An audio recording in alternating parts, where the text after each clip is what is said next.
seperti ini. Saya ingin mengutip beberapa pelajaran. Yang pertama adalah soal independensi. Kenapa HMI harus independen?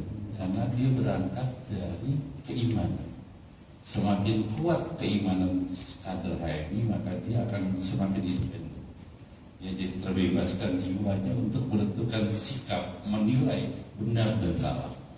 Yang saya kira itulah yang menyebabkan saya tidak pernah berani menjadi ketua bidang pembinaan anggota, karena nggak sanggup saya membaca NDP, nilai dasar perjuangan.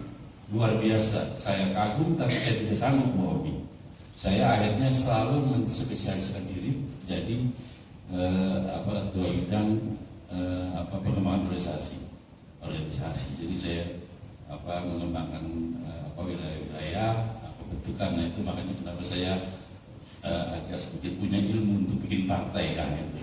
Jadi partai itu verifikasi gampang Pak. Nah, jadi itu juga. Jadi saya gitu. Makanya ketika waktu itu HMI merubah NDP menjadi NIK, saya teriak, ini nggak bisa. Anda sudah baca belum? Saya tidak mendalami, tapi saya berontak karena saya tidak setuju dengan justru mempersempit. Substansi tidak berubah, tapi namanya. Ketika nama ini nilai identitas kader, maka dia hanya melekat pada jiwa-jiwa kader HMI. Ketika dia selesai dari kader, alumninya jadi bebas lagi, tidak terikat. Padahal ini adalah nilai yang saya kira seperti Mas Tom bilang, cara berpikirnya melampaui zaman. Saya nggak tahu ketika saya dimintakan dalam mempelajari NDP, saya rasa waktu itu nggak sanggup menjadi ketua umum BPHMI. Kalau ketua umum BPHMI harus seperti Cak Nur, ya. Tapi kalau seperti Pak Akbar, saya sanggup sih. Kenapa? Karena Pak Akbar mampu menundukkan hati Mbak Nina, itu aja sih.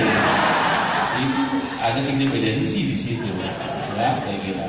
Nah, jadi saya kira Cak Nur adalah sesuatu yang saya tetap mengidentifikasikan bahwa HMI harus tetap punya cara berpikir seperti Cak Nur. Hari ini teman-teman cabang Bandung sedang melakukan pertemuan bidang pembinaan anggota. Saya katakan tradisi keilmuan dan nalar berpikir Cak Nur harus berkembang. Saya kira hari ini kita tidak bicara memutuskan Cak Nur, tapi saya kira yang paling melekat pada diri saya sebagai politisi, ini Prof baru saya tahu, adalah bahwa saya diajarkan bagaimana saya harus bersikap, kan?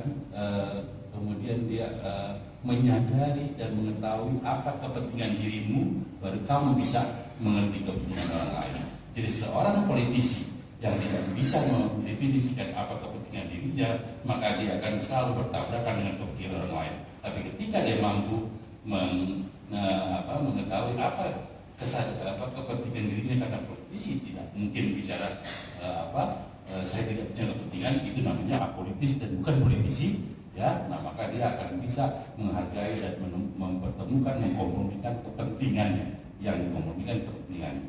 Jadi kebebasan berpikir itulah saya kira pengalaman saya dengan Cak Nur, dan HMI harus senantiasa berangkat dengan nilai dasar perjuangan yang alam pikiran Cak Nur, melampaui zamannya. Jangan pernah berpikir menghadirkan ketua umum seperti Cak Nur, nggak bisa. Ya, saya pasti akan bisa. Ini ketua umum hari ini, ya Pak Mulyadi, saya kalau dia merasa bisa, saya bilang saya lebih bisa sebetulnya. Tapi menurut saya dengan cara kita melangkah, dengan cara berpikir nilai-nilai yang ditinggalkan Cak Nur, saya kira kita akan bisa. Bagaimana mengaktualisasinya, kita bisa punya yudhilatif yang bisa kita undang untuk kita tidak salah jalan. Terima kasih.